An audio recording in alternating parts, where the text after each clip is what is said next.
Think beyond a degree. Build real impact. Shape your future with an MBA. From IILM University.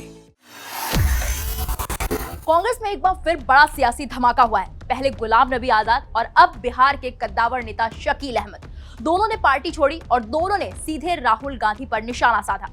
सवाल सिर्फ इस्तीफे का नहीं है, सवाल उस वोट बैंक का है जो कभी कांग्रेस की सबसे मजबूत ताकत माना जाता था, मुस्लिम वोट बैंक। जब असम, केरल और पश्चिम बंगाल जैसे राज्यों में चुनाव नजदीक हैं, तो क्या ये टूट कांग्रेस के लिए खतरे की घंटी है? आज की इस खास रिपोर्ट में हम समझते हैं कि कांग्रेस में बढ़ता असंतोष और राहुल गांधी की सबसे बड़ी सियासी चुनौती।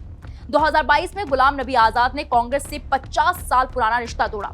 आरोप सीधे थे, राहुल गांधी इमेच्योर हैं, पार्टी में सलाह मशवरा खत्म हो चुका है और नेतृत्व पूरी तरह दिशाहीन है। अब वही कहानी, लेकिन अलग किरदार। बिहार कांग्रेस के बड़े चेहरे रहे शकील अहमद चुनाव से ठीक पहले पार्टी छोड़ी और उसके बाद बिहार विधानसभा चुनाव में कांग्रेस 19 से सिमटकर सिर्फ 6 सीटों पर आ गई। शकील अहमद का आरोप सिर्फ संगठन तक सीमित नहीं है, उनका सीधा कहना है कांग्रेस और खासकर राहुल गांधी मुसलमानों से लगातार दूरी बना रहे। पार्टी अब अल्पसंख्यकों को सिर्फ वोट बैंक की तरह देखती है, जमीनी राजनीति में उन्हें हाशिए पर धकेला जा रहा है। वहीं नसीमुद्दीन सिद्दीकी ने भी कांग्रेस पार्टी से इस्तीफा दे दिया।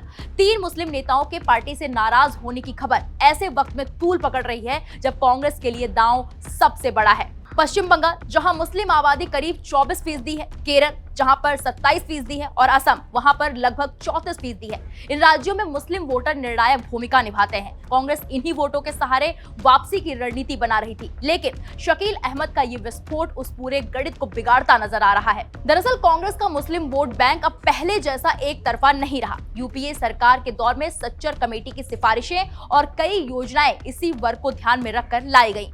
तब कांग्रेस पर तुष्टीकरण के आरोप लगते थे, लेकिन वक्त बदला, मुस्लिम वोटर भी राजनीतिक रूप से ज्यादा सजग हुआ।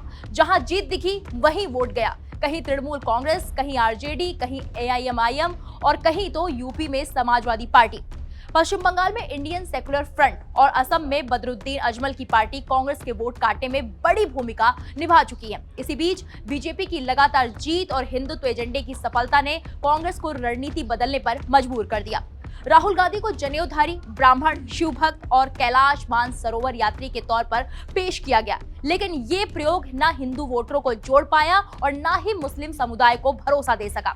उल्टा पार्टी के भीतर ही नाराजगी बढ़ गई। मीडिया रिपोर्ट का दावा है कि कांग्रेस में अब भी मौजूद मुस्लिम नेता तारिक अनवर, राशिद अल्वी खुद को टिकट, संगठन और प्रचार से दूर महसूस कर रहे हैं। यहाँ तक कि आरोप है कि राहुल गांधी सार्वजनिक मंचों पर अल्पसंख्यक नेताओं के साथ तस्वीरें खिंचवाने से भी बचते हैं। तो सवाल बड़ा है, क्या राहुल गांधी उस समुदाय को फिर से साथ ला पाएंगे जो दशकों तक कांग्रेस की रीढ़ रहा है, या फिर ये नाराजगी आने वाले चुनाव में कांग्रेस के लिए सबसे बड़ी राजनीतिक कीमत बन जाएगी? असम, केरल और पश्चिम बंगाल के चुनाव अब सिर्फ सत्ता की नहीं, कांग्रेस की दिशा और राहुल गांधी के नेतृत्व की अग्नि परीक्षा है। आपको क्या लगता है, राहुल गांधी एक बार फिर से मुस्लिम वोटर्स को जोड़ पाएंगे? इस पर अपनी राय हमें कमेंट बॉक्स में जाकर जरूर दीजिएगा।